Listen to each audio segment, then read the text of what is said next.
Good evening, ladies and gentlemen. Welcome again to another segment of Straight Talk with Grover Thornton. Tonight we have a couple of guests tonight who's running for office. Uh, we want you to listen very attentively when I begin to speak with them. But I just want to say that this is one of the most critical times in the history of this nation. And therefore, it's very important that we vote. The future depends really on us. We must make a decision whether this country we want to go forward or whether we want to remain in the past. And no accomplishment happens without vision and good leadership. So tonight, I want to say that we are welcoming first again as guest here tonight is Miss Patty Hewitt, who is going to win, I'm sure, to represent us for the first congressional district. She is a Democrat opposing Republican. What the gentleman's name is? Buddy Carter. Thank you, sir. Buddy Carter. Now, Mr. Carter has been representing this first congressional district since Mr. Jack Kingston retired from that position and ran for the Senate, which he lost, and he became a lobbyist for himself to make money. But the fact of the matter is simply this: Mr. Carter does not care anything about us. He just worships Mr. Trump. I have never known Mr. Carter to attend anything where black folk were involved. Secondly, when the district was drawn, then they split the district that would leave a lot of black folk out and majority of white people in that district. And Ms. Patty is trying to break that barrier. And we're here tonight to have her here to speak to you. And we need a good representative from the first district. Now, I say this too, that in order for Ms. Kamala to be president, I hope she wins. I'm going to keep positive thinking. And when she does win, she will have to have the House of Representatives and the Senate to accomplish anything that she wishes to do. She cannot do that. Some things she might be able to do on executive order, but very, very, very little. All money orders, all money dealings must first start in the House of Representatives. That's the Constitution. Ms. Patty, good evening to you. Good evening to you, Mr. Thornton. Great to see you. And I'm happy to have you here again because I know I've been talking to you recently, and you have been working very, very hard. What's your outlook? What does it look like for you? I feel very positive. I've been crisscrossing the district, as you know, for the past year or so, but particularly these last couple of weeks. And I am very confident that this district is ready for new leadership. And when I say this district, I mean the whole district, all the counties. People out there in these rural areas are working so very hard to get the vote out. So we are ready not only to put our candidate in the White House, but also to change the power dynamics of this district by flipping this seat and putting it back where it belongs, in Democrat hands. That's wonderful, wonderful. And I'd like to make this statement is that many Republican people are not voting for Republicans this year because of Mr. Trump. The man has no character. He has no decency. He has no respect. And what I cannot understand for the life of myself, how in the world would people sit down and want a man who has 34 felonies? And I want you to know now, 3 trials that he still has to attend. A man got no decency. He's saying all kinds of things about his opponent. He's disgraceful. And many men and women who worked in this campaign in his office and worked for him saying he's not fit to be president of the United States. We need to make people like yourself and other good Democrats to make a change in this nation. Now, let me ask you, Miss Patty. You don't mind me calling you Miss Patty, do you? No, not at all. Miss Patty, tell the audience We'll be voting in about 2 weeks or so. Tell the audience what some of the main things that you want to accomplish when you win the seat. You know, the whole focus of my campaign are the working families and the working poor of this district. So the things that I want that are very important to me, and I think they are priority items for working families, is to help reduce their costs of the everyday things they need in order to go to work. So for example, to expand Head Start programs, to create universal pre-K, and to provide sliding scale daycare so that working families can go to work, single parents can go to work more easily and more affordably, keep more money in their pocket, create more prosperity for their families. These are the kind of policies that that are very important to me, and I intend to focus on these. But that's not all. Vice President Harris in the White House, I want to make sure that we pass the Women's Health Protection Act so that women are no longer treated as medical second-class citizens, but that we have our rights returned to us, our rights that were taken away from us without our consent, that they are given back to us. And that is very important to me. I know it is to VP Harris, all the women in this country, and many men as well. I've talked to many men about the issue of shepherding their wives, shepherding their daughters, through these kinds of complications that can be deadly, just like we saw in the state just a few weeks ago. We lost 2 of our citizens unnecessarily. So these are laws that I absolutely want to focus on. And what I cannot understand, I agree with you 100%. And of course, ladies and gentlemen, I know you're listening to Ms. Patty, but I want to say this, that she's saying a lot of the same things that the candidate, Ms. Harris, is saying. And that's simply because these laws are very unconstitutional, and a woman ought to make up her own mind and her own decision what to do with her body. And I just hope and pray that you will be successful, because she does need every Democrat that she could get to vote for her. Yes. Personally, I don't believe we only need a few. We only need a few Democrats to flip the House. And this can definitely be one of those seats that we can contribute to putting the House in Democratic hands. Yes, ma'am, because Georgia definitely is in play for senators and representatives. So I hope we'll be successful like that. And I wish you a lot of luck. And I really want y'all, the citizens, to get out and vote. If there's ever been a time to vote, it is now. It's the man wants to be a dictator. His friends are people, powerful men in their governments, like in Russia. Putin never saw a president so close to an enemy like that. I just don't understand it. And a lot of Democrats are catching the heat over the war in the Middle East, in Jerusalem. But like I said in the last show, people will have to learn how to read and know what's going on. War is war. War is killing anybody you can. That's the nature of that game. So all they're talking about is Palestine. And like I told people last month, Palestine has never been a state. They're human beings. Don't misunderstand what I'm saying. They need self-determination. But they're under Iran. Iran is footing the bill. Iran is pushing the Hezbollah and the rest of these people against the Jewish people. And I want everybody to know again that they have been attacking the Jewish people since 1948. And like I told you, get the Bible, the Word of God, and read the 2nd chapter of Genesis, and you will see that God says to Abram, he was not Abraham at that time.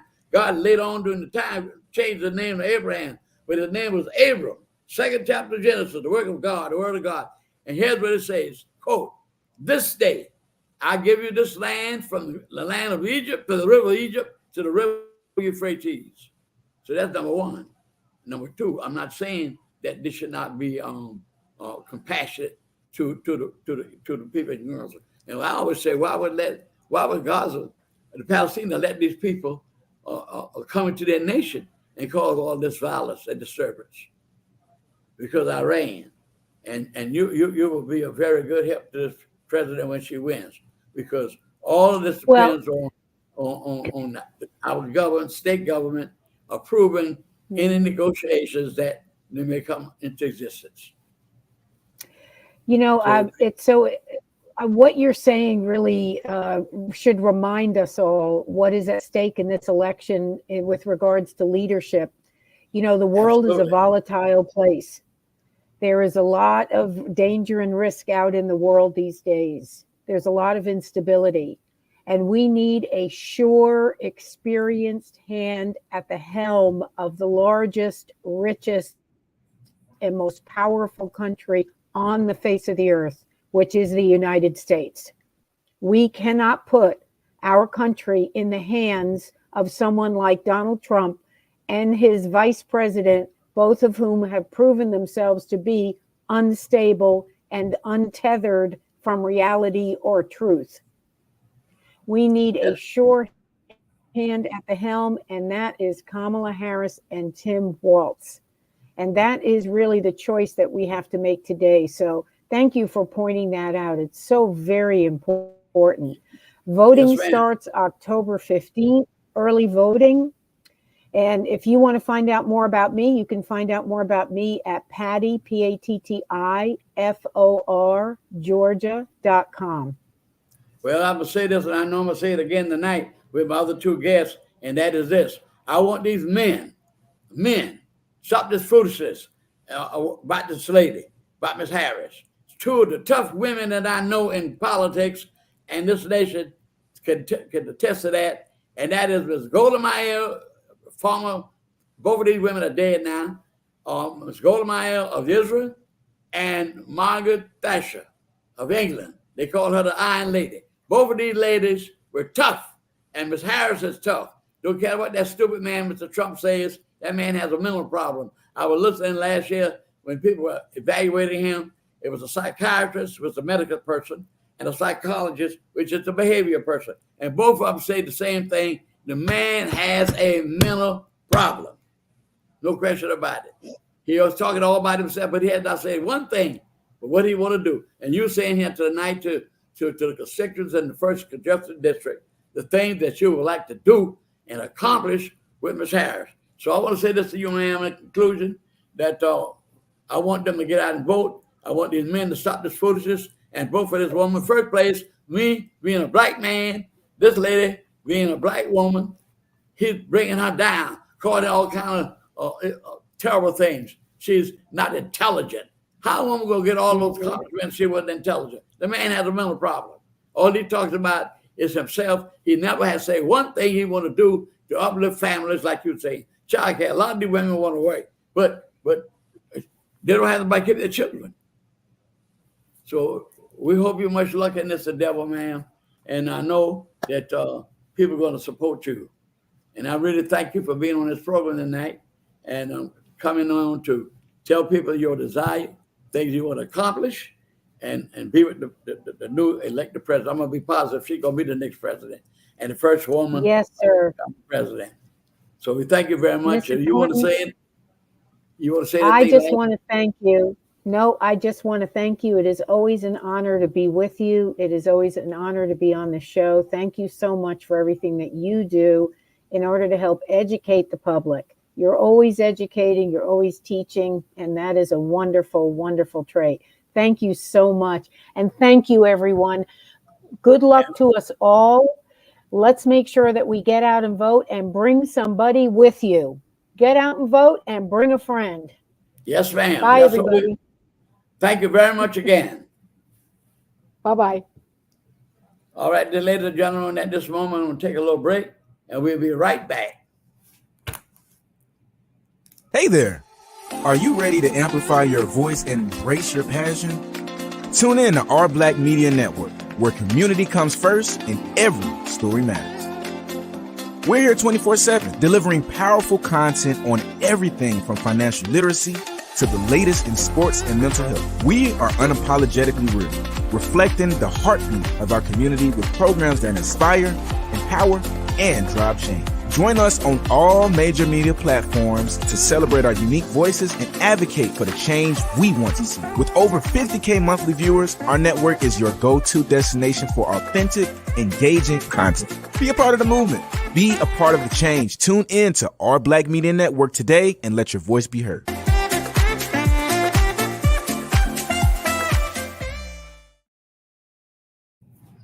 All right, ladies and gentlemen, we're back again. And you may have hear some repetition, but it's going to be good repetition. My second guest tonight, a very distinguished person here, and I'm very honored because he and I are in the same fraternity, the Alpha fraternity. He's a Chatham County chairman, Reverend Ellis, Chester Ellis, and I also have, I don't have him here, but I'm going to mention that Mr. Johnson, Van Johnson, the mayor of the city, is also one of my fraternity brothers. But I got to say that I'm like Jesus, that Jesus loved everybody, but for some reason, he just favored Peter more than anybody else. Is that right, Rev?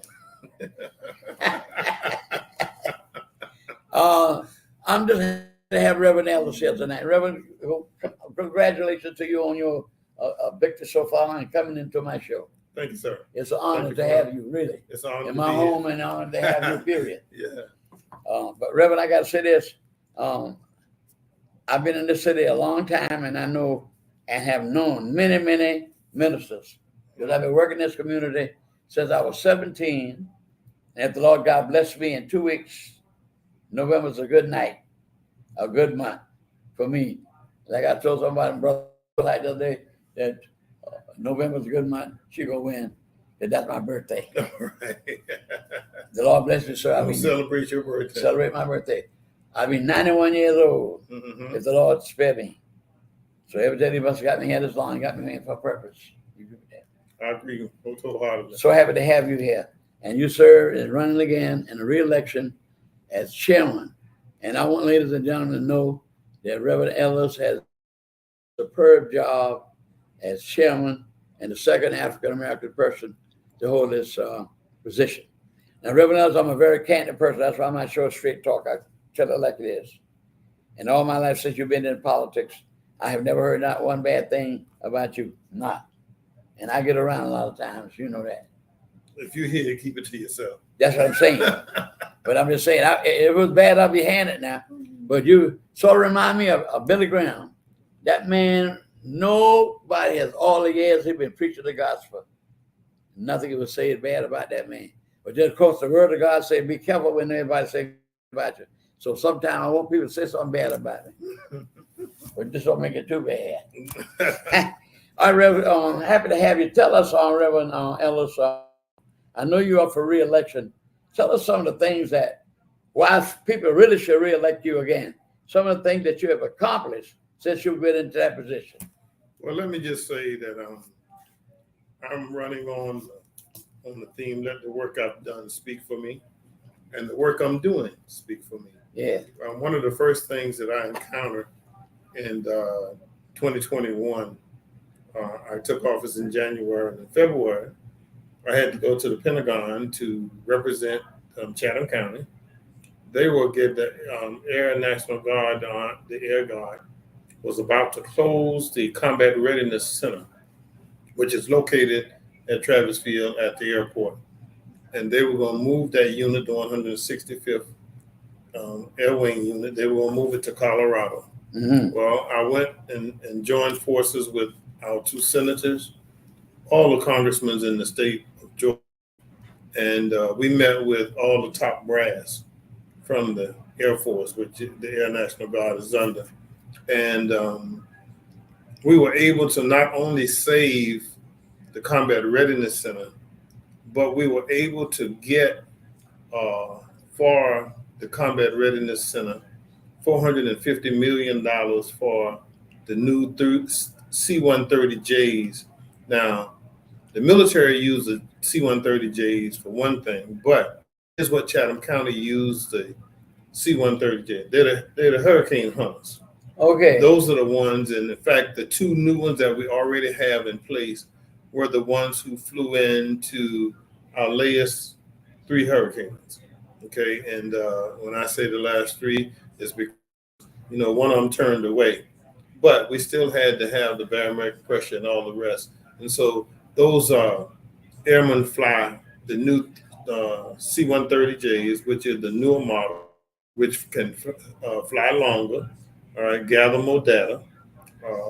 They have top of the line electronics and equipment in it.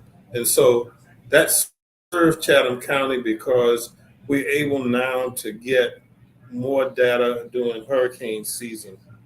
As the storms build up in the Atlantic or build up in the Gulf Coast, all right, down in the Gulf of Mexico, then we're able to get that firsthand knowledge of what and how the directions of those things will change. So keeping the 165th here is not only for that purpose, but 4 times a year, all of pilots in the military, it doesn't matter whether the Army, Navy, Air Force, all those who fly, they come and play war games, and you prepare for war.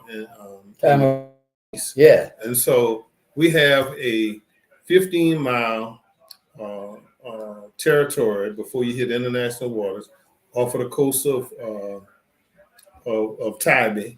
You also have from down at Camden Bay, where you have the new set of Ohio submarines, Trident submarines, nuclear submarines coming in. And then you have a new unit over here at Parris Island from the Marine Corps. So we cover the whole area from the beginning of Georgia at the Florida coast all the way down to the beginning of North Carolina. And so our military is able to play war games with our pilots. That's why we have some of the best pilots in the world. And so there was a chance that we were going to lose that. Okay, and so going to and talking to all of the military leaders and letting them know how important that was for it to stay here, and the kind of training that happens in Chatham County and in the coastal region cannot be duplicated anywhere. All right. And so that was the very first feat we had, but we also started to sit down and talk to our federal officials and our state officials about what Chatham County needs. And throughout my whole administration, we have dealt every day with what they need. Every morning I wake up, I talk about what I can do to help Chatham County become better. All right. And I can honestly say we have fared better. We have, there is no place in Chatham County that doesn't flood one way or another. So we have put in infrastructure money, about the infrastructure money, and monies have been put in place. We discovered that there are certain parts of Chatham County in the unincorporated areas where fire hydrants were not in the right place. And it came to us one night, there was a fire on Chevis Road, and the closest fire hydrant was 1.5 miles away. And so we went and we lobbied with our congressmen, and we got in the congressional budget. And let me say this too, no brag, no facts, straight talk. Straight talk. This is the first time that Chatham County has ever received a federal line item in the congressional budget. Money designated from Chatham County can anywhere but Chatham County. Well, that's good. But we were able to get $1.9 million to put fire hydrants closer to people's house, and how that affects the citizens of Chatham County is it helps with your insurance rate. You know, your insurance rate, part of it is calculated based upon how close you are to fire hydrants. Yes, sir. And so we started out, we bought from our engineering department, we bought them drones, put the drones in the air to map out everywhere in Chatham County, City of Savannah, Pool of Bloomingdale, unincorporated Chatham, just where fire hydrants were. All right. And then we started to calculate how many houses were within 1,000 yards of every fire hydrant. So then we were able to present to our congressman and our senator what our was. And we've got the $1.9 million. We just didn't stop there, knowing again now that Chatham County is a coastal area, there's flooding. Okay. We were able to point out to them something that happened to Chatham County in 1996. And let me say, in doing that, we have to give Floyd Adams his props. Floyd Adams took FEMA money and bought land where it was flooded. And because of what Floyd did in 96, the city of Savannah now has $43 million that they're using for flooding and drainage down in the Carver Village, Cloverdale, and the Springfield Canal. Because the Springfield Canal is what overflowed. We didn't stop there. We also have $8 million in the newly developed Pooler area that we got in the budget for Pooler. We went to get $2.5 million for Tybee Island so that we could help with the beach erosion. But my most proudest moment of my being chairman of Chatham County is that we went to the congressional budget and got $640,000 along with $400,000 from the county's ARPA funds. And then we got the private sector involved so that we now have in the bank $2.5 million that we are going to renovate the May Street YMCA. Oh, that's wonderful. There will be a new pool, swimming pool and things put in. And then we're going to do all the maintenance work that we need to do to bring it up to par. But that's the county's going to do that, and that's in the city. The county was the spearhead of this project. I met with the board of directors of the May Street Y, and they asked for help. And I promised them one thing: I may not get you what you want, but I'm gonna get you what you need. And so the $2.5 million represent the renovation that's needed for now. Let me say this to you now: as I go to work with the state and the federal officials, okay, I just don't represent unincorporated Chatham, but I represent entire Chatham County. Good. So the city of Savannah is in Chatham County.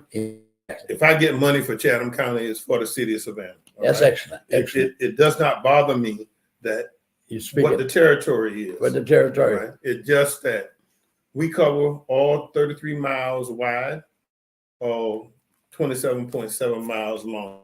Let me ask you this question, Reverend. I'm glad to hear you say that. I don't know the interaction you in the city, when I say you represent the city, and the kind of have. But I do know with it, one time you started this business about before your tenure, one police department. And for some reason, there was some kind of mess. The county said that they were not responsible for the breakdown, and vice versa, the city said this. But now what's kind of concerned me is this. Up to date, like I asked you when we met with the senator, this infrastructure money that the president said for the first time with bridges and all that, when that bridge was knocked down by the ship there in Maryland. Mm-hmm. But the infrastructure money was supposed to be used for bridges and roads. Right. Then I like to know this. Like I asked you, when I asked you that question, mm-hmm.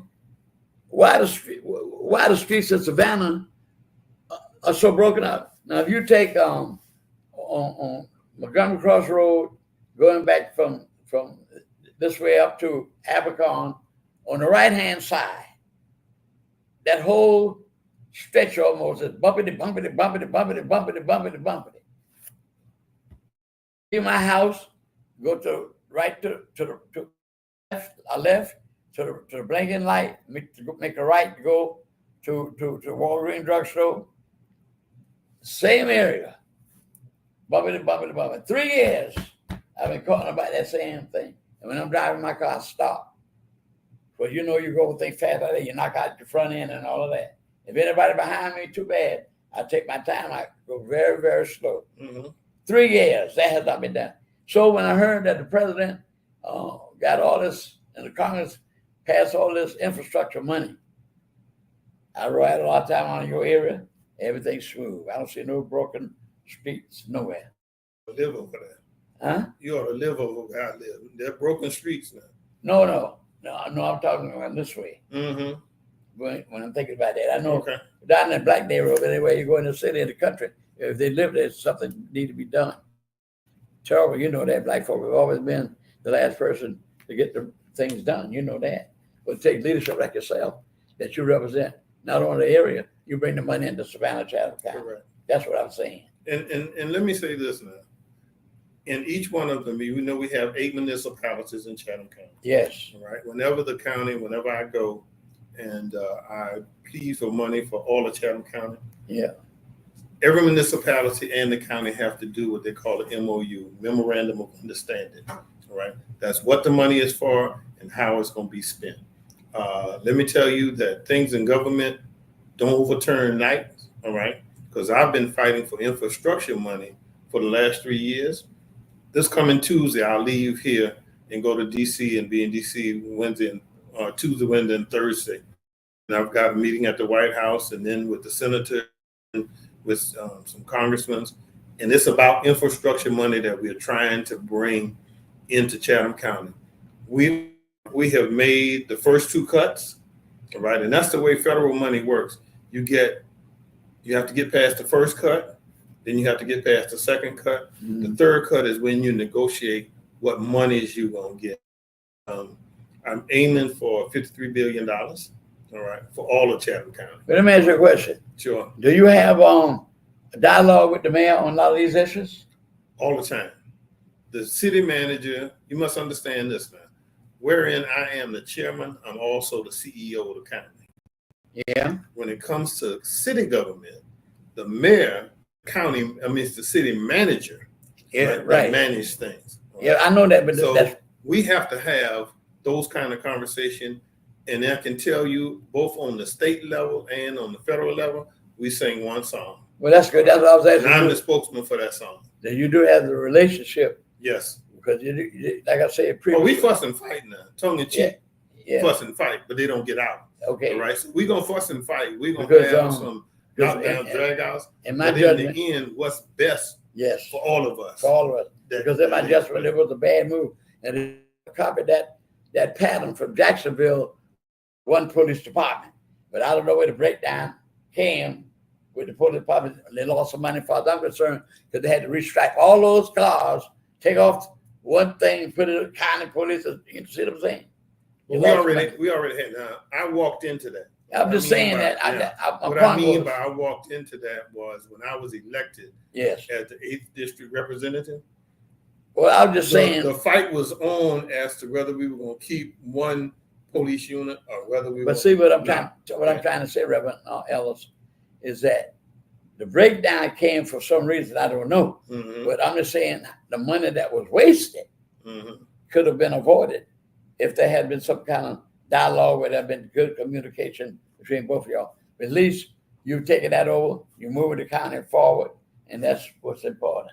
Your leadership. We have to deal. We have to work with the cards we are dealt. Now he's up for re-election, ladies and gentlemen, and now he has already explained a lot of things that he has done and what he has done.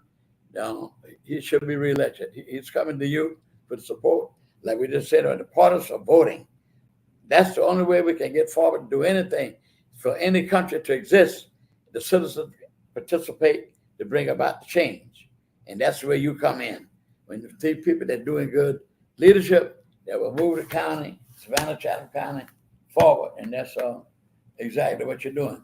And this question I want to ask you is about this the tax base. How's that going?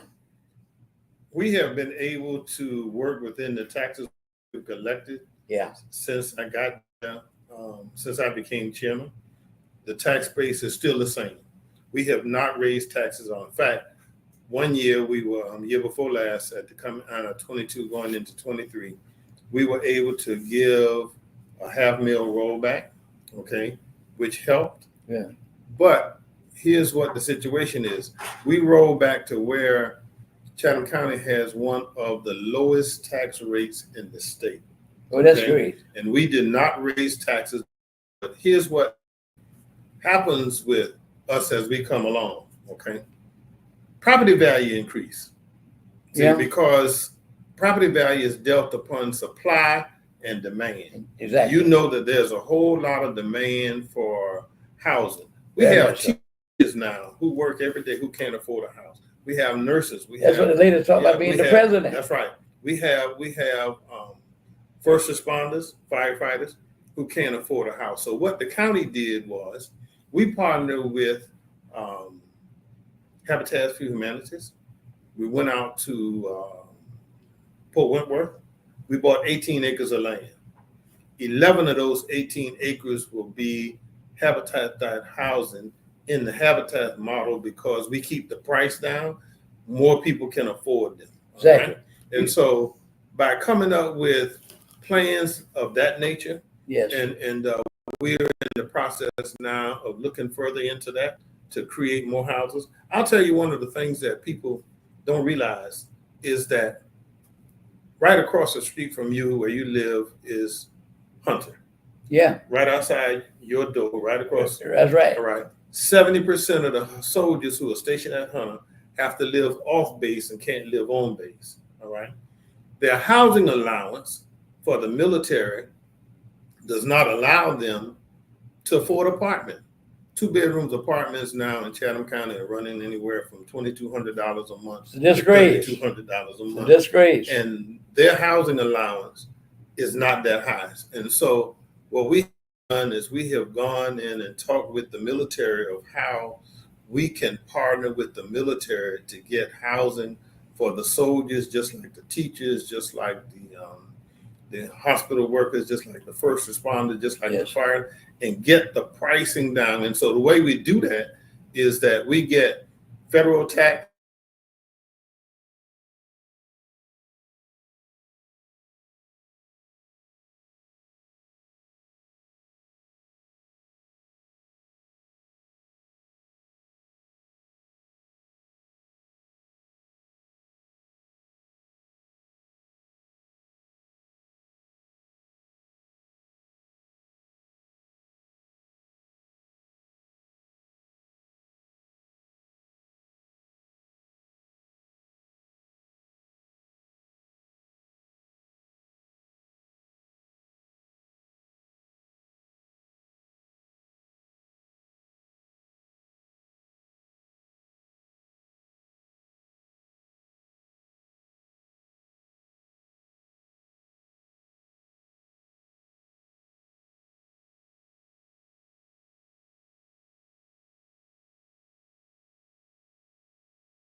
I'm Patty Hewitt, and I'm worried about our future. Last one? I think about my grandkids and the belief that they deserve every opportunity. And what you deserve, what coastal Georgia deserves, is someone who cares more about their community than about corporate profits and big pharma. I'll see you later. All right, thank you. Small business owners and hardworking Georgians are the heart of our community. Good day. Not CEOs, not lobbyists, not shareholders. But who's taking care of them? It's time to ask yourself, what do you want from your government? This is our year to stand up against what we know is wrong. No more DC politicians invading our home life. No more racism that kills dreams and spreads violence. And no more corporate greed at the expense of workers' rights and our environment. So what would be the most meaningful help to you? I've spent the last 8 years working behind the scenes, mobilizing our communities for positive change. And while that is really important work, I can't stand by and allow the same tired politicians to run this country, the same ones who've neglected the real needs of Georgians. I'm ready to take our seat in Congress so I can fight for you and your families. I vote for you. Thank you, my darling. I love you. This isn't about party lines. This is about voting for a better future for more Georgians. Enough is enough.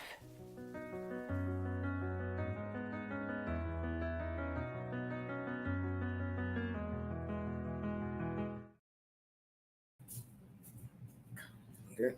All right, Reverend Ellis. So we have about 3 or 4 more minutes left, and you've been a very good guest. And I hope the people listen to all the wonderful things that you've done in your administration to make the lives better. And there's a problem with that rent. Well, one thing that Ms.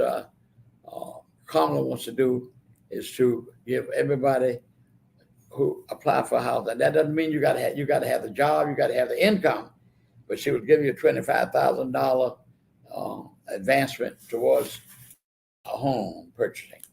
So, Reverend Ellis, we have about 2 or 3 more minutes. I'm gonna let you wind up this little interview with me. Yes, sir. And give you the opportunity to go in and speak to my listeners. And I want you to vote. He's worthy. Speak to Reverend Ellis. Thank you. Let me say to all of you who are listening, we are still in the fight. We have been working with the Vice President and her staff as to how we come up with the plans for housing. And that's why I say to you that we've started before she was running for president to put housing in place when we came up with Pope Wentworth and made the deal. And so we want to keep that going on, and that's a part. So we presented to them the plans we have. And so one of the reasons I want to continue as your chairman of Chatham County and asking all of you for me is because plans take time. Yeah. And if we stop now in the middle of the stream, whoever replaces me gonna have to start all over again and won't have that seat at the table. And having a seat at the table makes a whole lot of difference when you're representing Chatham County. So we look to all of you going to the polls. And let me say, one of the other reasons that I'll say to all of the listeners who are listening in tonight, one of the reasons you need to go to the poll and vote for Chester Ellis for chairman of Chatham County is because of Project 2025. Yes. Let me tell you, it doesn't matter whether you're on Social Security or whether you're on a fixed or anything else. If Project 2025 comes to the forefront, we all are in trouble. Yes. And it does not matter what your income level is, unless you're a billionaire, unless you make more than $400,000 a year. Yeah, that's right. All right. It's going to affect you, and there's going to be some suffering. Yes, sir. Those who receive Social Security, yes, there is a plan to take away Social Security. So don't get caught with the rope-a-dope or the okie-doke. That's right. Stay on task and remember, Chester for Chatham. Those of you who need to know more, those of you who want to help me in this race, go to my website, chesterforchatham.org, and make a contribution to, because I'm in the fight for all of us. Exactly. Thank you, and bless, and good day. Thank you, Reverend Ellis, for Yes, being sir. on the show. You were very fantastic, and I appreciate it. At this time, ladies, we're going to take a little break, and we bring our contestant in here tonight. Thank you very much, sir, Got it, for being brother. here, brother. Hang in there. All right, brother.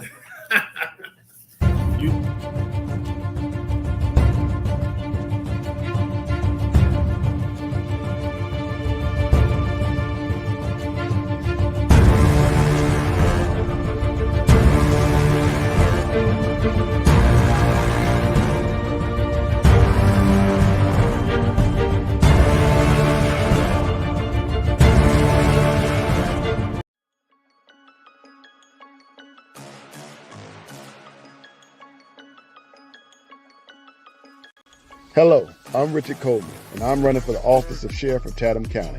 And when I'm elected, I promise to inspect what I expect. Chatham County, it's time for a change, and that change is me, Richard Coleman.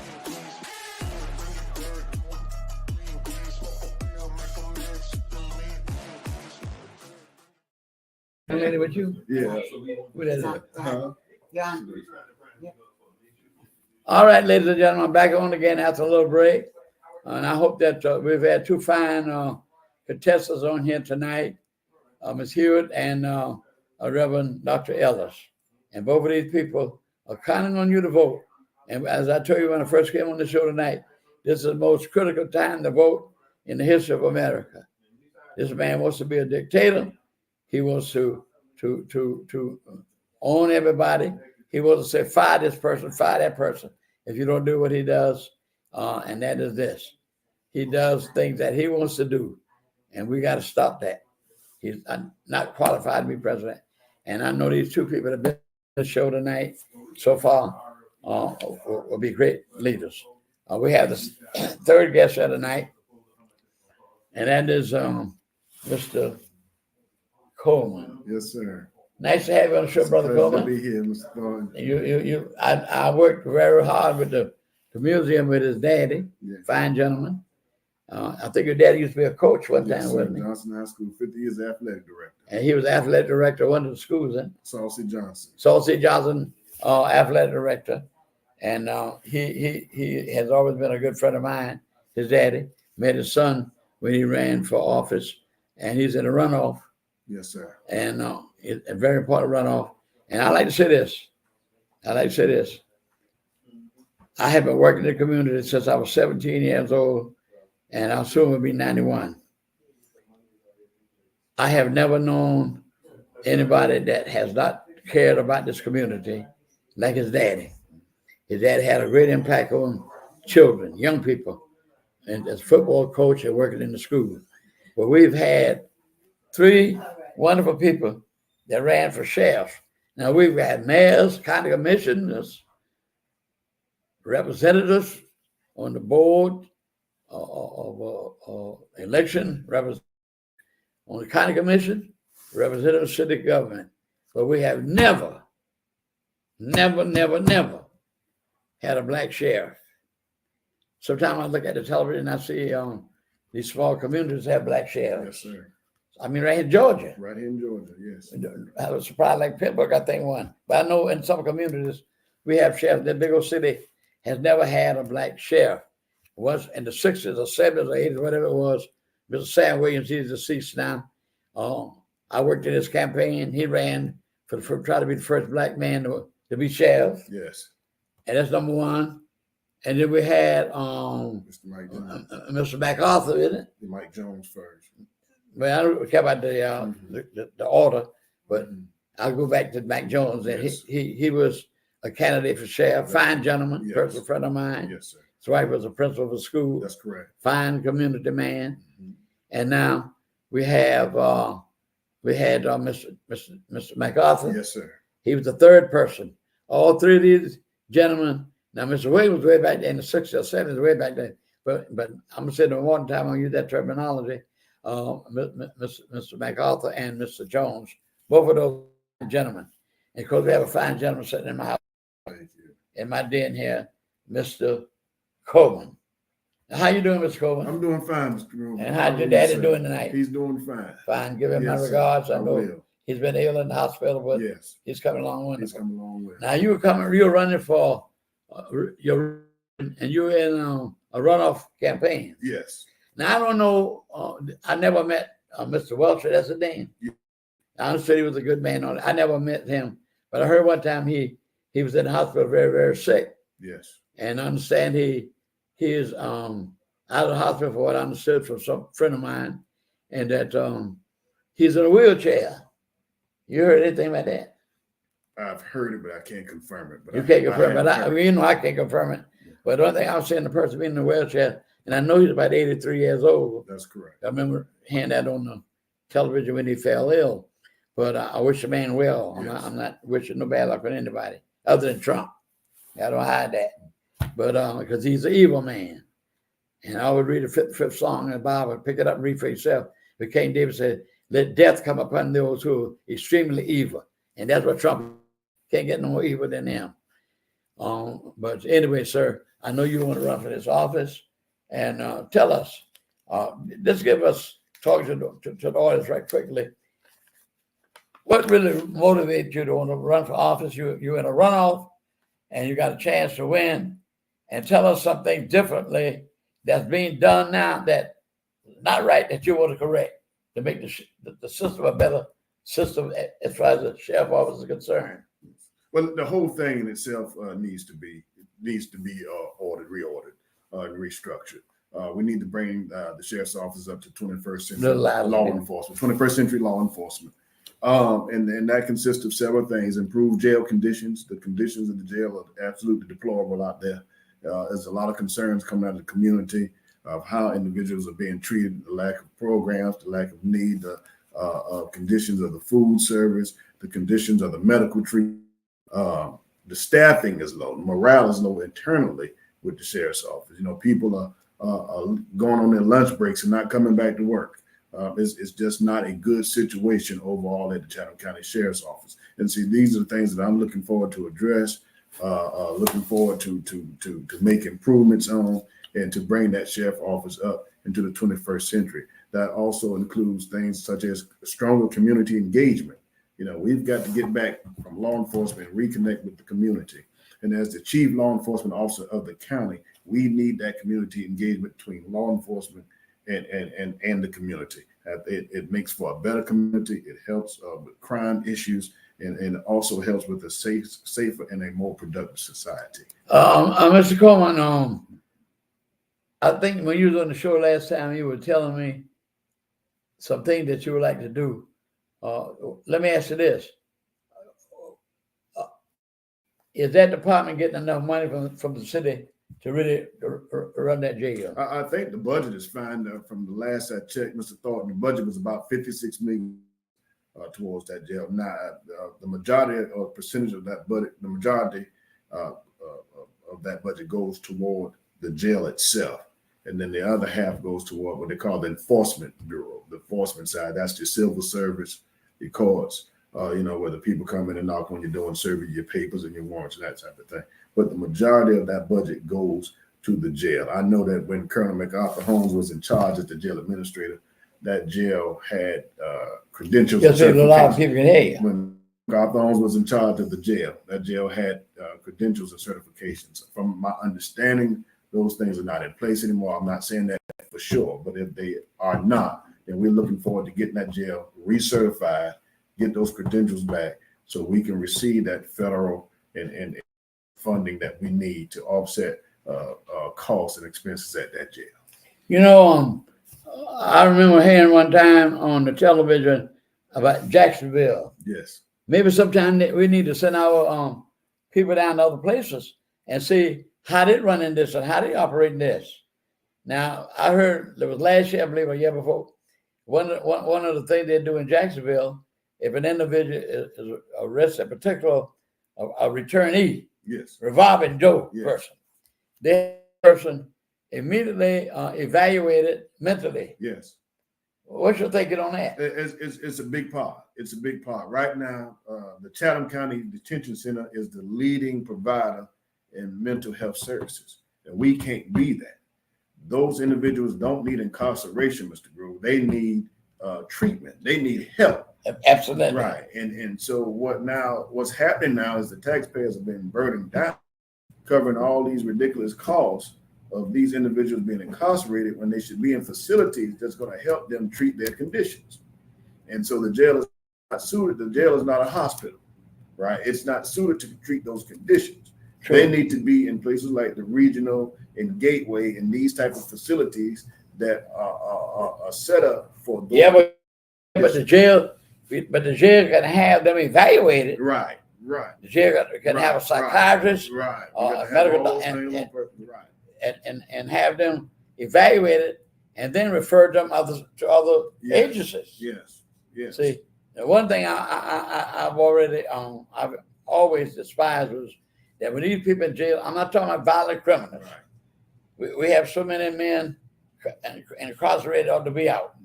They try to do that now nationally. Mm-hmm. All these thousands of particular black men, and if this kept going on and on and on, the black women ain't gonna have nobody to marry. That's a shame. Too many young men in prison getting hooked up with drugs and all that kind of stuff. Because my own two boys messed with that mess. Mm-hmm. But they got their lives right because we trained them right, they raised them right. Yes. The Bible says, bring up a child where they have it to go. Yes. And when they get older, we'll not depart from it. I give the scriptures when I can to the people. Yes. Because that's one thing we don't do. We don't really, I'm not no angel and I ain't no perfect person. But we need to follow God's word. That's correct. And that's what Jesus died for, so you can ask for forgiveness. No question about it. So when these young men, another thing, they sit in the jailhouse. Because I remember one time I worked for a corporation and they had to have a part for machinery. And it was way out there off Louisville Road, Georgia Pacific at that time. And I had to go pick the part up from the airport. And I was speeding. Yes. They went to break down the machine and it was broken down. And everybody sitting idle, waiting for that part to get the machine up again. And I was speeding, and the police arrested me. And that's the first time I had been in a jail. And the man was very nice, to tell you the truth. And I waited for the guy to come and pay the fine. Because after I went to judge, you had to fine. And about $60 or something. I had no money like that. And I stayed, so he was coming to get me. Right. But he took his own time. The man was very, very nice. I'm in Scoman. We talked and chatted. Over time, that man had to go home. He said, brother, I got locked you up here now. Oh. And it had to go for the old jail, right? Within 100 yards almost. He had to put handcuffs on me. Oh, goodness. I was so embarrassed. I said, miss, I never done in my life like that. I didn't get these handcuffs. But anyway, the man eventually came and got me out. Yes. And he and I were talking. And I would see this guy sitting around playing checkers and doing this, that, and the other. Why can't they put some kind of vocational training for these people if they're going to be there 6 months and all that kind of stuff? Absolutely. And have a job placement program set up where you can make these men be productive individuals to the society, to the community. Absolutely. Part of my platform is So what's your thinking on that if you got that position? Think about doing something like that in the community. Yes, sir. Part of my platform is having effective rehabilitation and rehabilitation initiative programs. Right. Effective is the key word. Right. You know, making sure that these individuals, that when they go in there, they receive skill training, you know, things that allow them to come out when they're released from that detention facility back into the community. They can apply these skills to make money and to go to work. And so these are part of my initiatives. I was talking about a group, what I call a CARE unit. Uh-huh. The CARE stands for Career and Rehabilitation Efforts Unit. Right. That's an initiative that I want to start that says that allows my employees to go out into the community, partner with businesses. And as we get the information on these individuals who have been released from detention, Right. find out their skills and their trade, that we partner with these businesses and say that, hey, upon their release date, we want to give them 3 interviews set up according to their skills and to their trade. That's a good idea. Promise Yes. them a job, but we can Yes. give them those interviews to move forward. And then you make a commitment to them. There ought to be a relationship between the city employees and your organization. Yes. And like you said, get these men trained, have somebody on your staff as a job recruiter, find jobs for people, monitor them on the jobs. That's what you're trying to help these guys. They come out there, that's why they're like a revolving door. That's correct. Because they don't have nothing to do. So, Right. well, I got to have some cigarettes, I got to have some this and that and other. So the first thing they go, hold up somebody. See, now like for instance, my grandson, he just forgot when he came in here one night about 3 or 4 months ago, forgot to lock his truck because they had my grandbaby. He had to get her to the house and get to the restroom, right? And he said he don't know why he just didn't match things like that. He's a human being. Some joker came by late in the morning, went in the truck, and stole his gun, registered gun. So he immediately called the police, and the police showed him a pit where he purchased that pistol, and he gave them the serial number. Yes. See, now that person was to go out and rob somebody, steal and all of that. Then that gun, they check. Oh, this is a stolen gun. Yeah, Right. you stole that gun. Or where did you buy it from? And all of that. Right. Because the information Right. there. Because the But information see, is if a person get out and get a job, learn how to be productive, there. Right. then they won't do all these kind of things. We can cut Absolutely. down crime. Right. We can cut down. And crime. the main thing about it, sir, too, is to pay the people a living wage. Yes. Yes. Yes. You see, that's one thing I've always hated my country. I hated America for Fair this. wages. I hate it. They never have been fair with the distribution of the wealth Yes. in this nation. They don't even give a person $15 an hour. Right. That's terrible. That's a shame. We're And definitely some people got gonna- some jobs make more than that. I'm talking about. As far as the government say you must pay a minimum Right. of $15 an hour. Right. So you do those kind of things in the jail, other than just locking a person up. All right, take him overtime, have to go to court. See that type of thing. Right. That's right. And I think that's a good thing on your part that you want to do for the Yes, public. sir. So to hear Mr. Coleman speak like this, and I got one more minute left, Mr. Coleman. My show time is over. I appreciate you being on this Thank show, you for having me. and I wish you very luck and Thank you. on this job. And I want these people to think that we have never had a black sheriff. Never had a black sheriff. Like we never had a black president, but Obama did it. Now we're hoping to have a first black woman president and the second African American. So I'm gonna give you the last few words, Mr. Coleman. Yes, sir. To speak to the people about voting And I want you to keep in mind, we've never had a black sheriff. So go ahead and speak to the public, sir. Yes, sir. It's so very important, and this election is so critical, so very important that we get out and exercise our right to vote.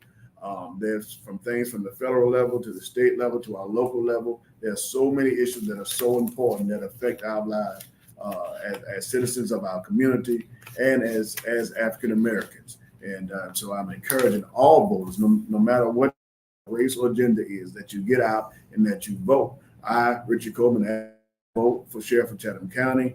There are a lot of issues at that jail that need to be addressed. I am prepared to address them. I'm a Georgia certified law enforcement executive, 31 years experience.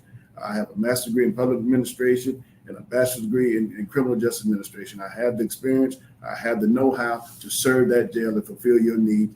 And as my motto say, I can't do it by myself, but every individual that's listening to me, that sees me, together we can. We're looking forward to great things in November. Thank you for having me, Mr. Thornton. Yes, I'm glad to be here. And remember, I won't be able to talk to you when I talk to you again to be at the election. I want to talk with you with a smile on my face. And I don't want to have to condemn nobody while you sit down and didn't vote. Don't complain. Tell everybody to vote. Vote. That's the only time that's the only time we're equal to anybody. When you go in there and vote one. We can't go to them lives Mr. Trump say people voted dead and all that kind of stuff. No. Get out and vote. Tell your sister, tell your brothers, and these men don't fall for that foolishness. Get out and let's vote like we never voted before. So God bless you, and have a good night. And thank you for listening to the program. And I hope to speak again in November. Thank you.